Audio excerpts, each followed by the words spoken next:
The car arrived before the man did.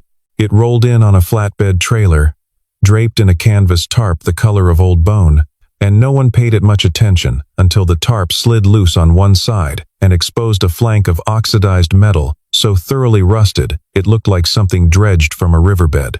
The Harwick Automotive Invitational was not the kind of event where a vehicle like that had any business existing.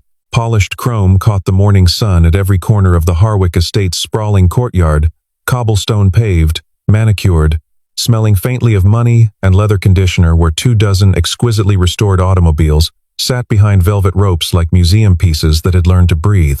A 1956 Mercedes-Benz Gullwing in silver arrow gray occupied a prime position near the fountain, its gullwing doors raised at precisely calibrated angles, like a creature interrupted mid-flight.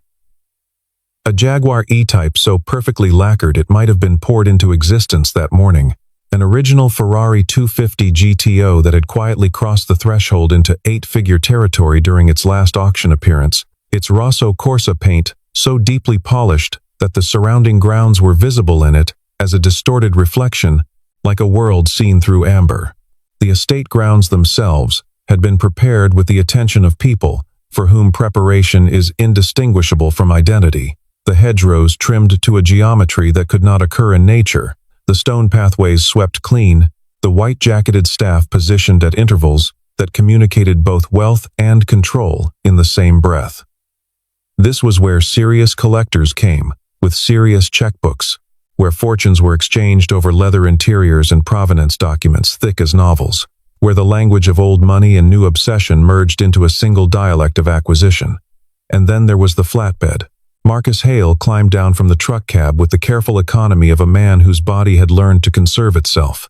He was 41 years old, and looked at honestly rough hands mapped with grease lines that no amount of scrubbing ever fully erased, a jaw that carried 2 days of growth because mornings with a 7-year-old didn't always leave room for a razor, a canvas work jacket he'd owned for 9 years, and patched in 3 places with iron-on denim because he hadn't thought to replace it until it was too late to matter.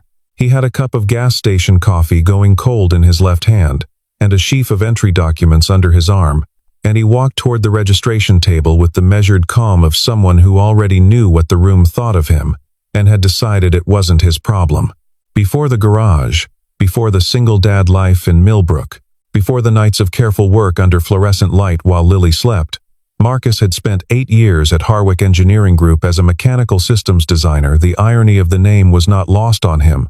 Standing in the Harwick Estate courtyard, where he had contributed foundational work on 3 vehicle platform designs that the company had absorbed into its intellectual property portfolio without individual attribution, which was standard practice, and which Marcus had accepted as standard practice until the day he was informed, during a corporate restructuring, that his position was being eliminated while the work continued, renamed and repackaged, under a different team.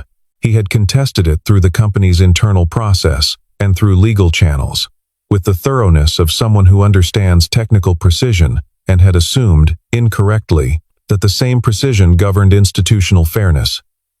He had not won. He had spent what savings he had on legal fees that ultimately secured him a modest severance and a non-disclosure agreement that prevented him from publicly describing what had occurred. His marriage to Eleanor had not survived the 2 years of financial pressure, and the particular despair of a man who has been made to feel that his judgment, the thing he trusted most, was unreliable. Eleanor had left when Lily was 3, had remarried and moved to Portland. He remained present in Lily's life, in the way that shared custody across geography allows, and Marcus did not speak badly of her to Lily, not once, because he understood the difference between what was true and what was useful. The stares came immediately. They always did.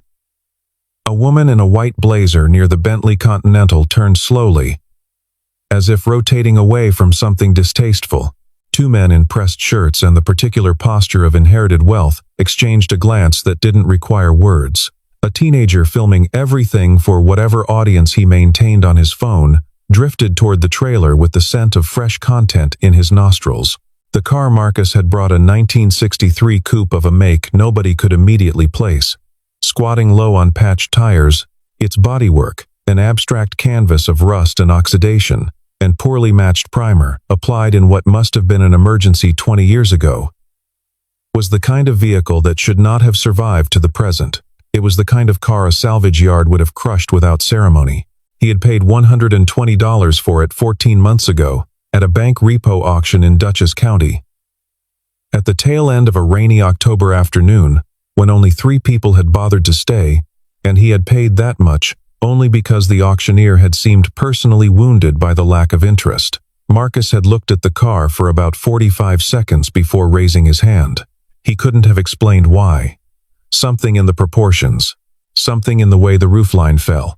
An instinct that lived in his hands more than his mind, accrued over 2 decades of working on engines, the way other people worked on crossword puzzles, because the problem asked to be solved, and because the silence of focused work was one of the few forms of peace he trusted. He was lowering the coupe off the trailer with a hand winch when the convoy appeared at the estate's main gate. 3 vehicles, a pair of black Cayennes and a Rolls-Royce Cullinan.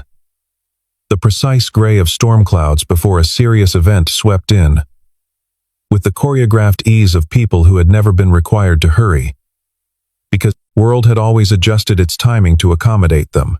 The Cullinan's rear door opened, and Vanessa Laurent stepped out, and the ambient temperature of the courtyard seemed to drop by 2 degrees, simply as a consequence of her presence. She was 38 years old, the chief executive of Laurent Motors, heir to the automotive dynasty her father Gerald Laurent had built over 4 decades of aggressive acquisition and strategic ruthlessness, and she moved through public spaces the way a weather system moves as a force that shapes the environment rather than navigates it. She wore charcoal and ivory, her dark hair arranged with the kind of precision that suggested a staff member had seen to it, and the single piece of jewelry she allowed herself was a slim platinum watch that had quietly become the most expensive item in the courtyard the moment she put it on. Her eyes swept the Harwick estate the way a hawk sweeps a field, systematically, without sentiment, cataloging value and discarding what failed to meet her threshold. They landed on the coupe. She stopped walking.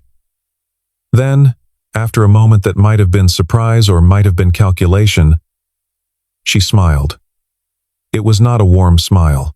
It was the smile of someone who has encountered something beneath contempt and found it briefly amusing. "Is that a joke?" she said, not quietly, not to anyone in particular, in the way powerful people sometimes speak into the air, knowing the air will